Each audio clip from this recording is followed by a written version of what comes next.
বিভিন্ন PHC block PHC হওক mini PHC sub centre সকলোবিলাক আহি আমি NRHM কৰ্মচাৰী আজি পূজাই চিভিল হস্পিটেলত আমি একত্ৰিত হৈছোঁ। আজি 3 দিনীয়া কাৰ্যসূচীৰে আজি অন্তিম দিন। আমি চৰকাৰ হিমন্ত বিশ্ব শৰ্মা ছাৰক আমি অনুৰোধ কৰিছোঁ আমাৰ দাবীসমূহ অতি সোনকালে মানি লওক। আমি ৰাইজৰ কাৰণে আমি যিমান দিনে ৰাতিয়ে কষ্ট কৰিছোঁ আমাৰ সেই পৰিশ্ৰমৰ আমি সেই মৰ্যাদাখিনি পোৱা নাই। আমাৰ যিখিনি পৰিশ্ৰমৰ মূল আমাক সেইখিনি অতি সোনকালে আপুনি মানি লওক আৰু আমাক 7 পে অতি সোনকালে আমাক প্ৰদান কৰক। আমাৰ যিখিনি কৰ্মচাৰী ঠিকাভিত্তিক সেইখিনি জ্যেষ্ঠতাৰ ভিত্তিত আপুনি নিয়মীয়া কৰক আৰু আমাৰ যিখিনি দাবী আছে সেই দাবীখিনি আমাক মানি লওক।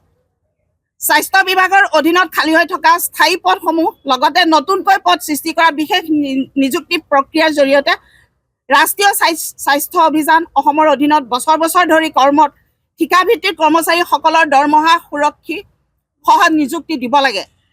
ৰাষ্ট্ৰীয় স্বাস্থ্য অভিযান অসমৰ অধীনৰ কৰ্মত ঠিকাভিত্তিক কৰ্মচাৰীসকলৰ চাকৰিয়া নিয়মীয়া নোহোৱা পৰ্যন্ত বা আগন্তুক 8ম দৰমহা আয়োগৰ দ্বাৰা নিৰ্ধাৰিত হাৰত দৰমহা প্ৰদান প্ৰযোজ্য হোৱালৈকে যোৱা 2016 চনৰ জানুৱাৰী মাহৰ পৰা প্ৰযোজ্য হোৱাকৈ 7ম দৰমহা আয়োগৰ দ্বাৰা নিৰ্ধাৰিত হাৰত তথা ৰাজ্যৰ স্বাস্থ্য বিভাগৰ স্থায়ী পদৰ কৰ্মচাৰীসকলৰ সমাহাৰত স্কেল পে পদ্ধতি পে সুৰক্ষা সহ দৰমহা প্ৰদান কৰিব লাগে।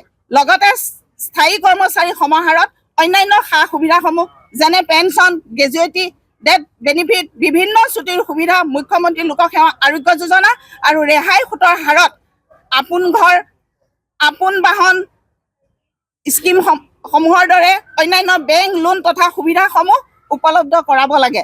এইখিনিয়ে আমাৰ আছিল মূল দাবী।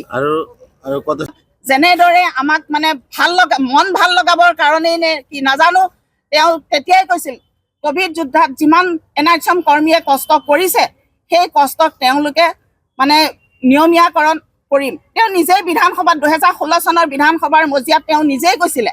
গতিকে আজি ক'ত এই NRHM কৰ্মচাৰীসকলে আজি ৰাজপথত এনেকৈ ওলাই আহি ধৰ্ণা কাৰ্যসূচী ল'বলৈ বাধ্য হৈছেহি? কিয় আজি যদি এই দাবীসমূহ মানি নলয় তেতিয়াহ'লে আমি ইয়াতকৈ অধিক আমি ধৰ্ণা দিবলৈ আমি আগবাঢ়ি ওলাই আহিম। কাৰণ এইখন লাচিতৰ দেশ বুলি কয়, মূলা গাভৰুৰ কনকলতাৰ দেশ।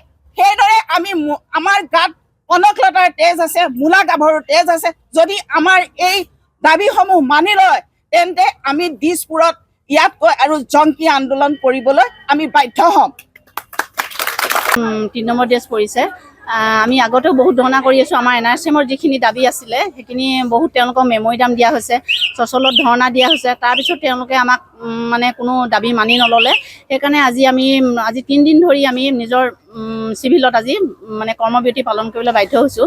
কাৰণ আমাৰ যিখিনি কাম কৰি আছোঁ মানে ভাবে তেওঁলোকে মানে ৰিপৰ্টখিনি মানে ৰেগুলাৰ কৰি আছে, কিন্তু আমাৰ অসমত 24,000 NRHM কৰ্মচাৰী আছে।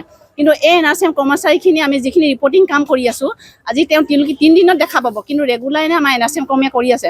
আমি যিখিনি ফিল্ডত কষ্ট কৰি আছোঁ আমি ফিল্ডত কৰাৰ উপৰিও আমাৰ কিছুমান আজিকালি অনলাইন কাম কৰিব লাগে।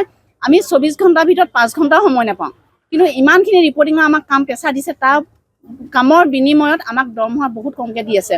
যিখিনি আমাৰ দাবী তেওঁলোকে মানে মানি লোৱা নাই আজিলৈকে। আজি 3 নম্বৰ ডেজ।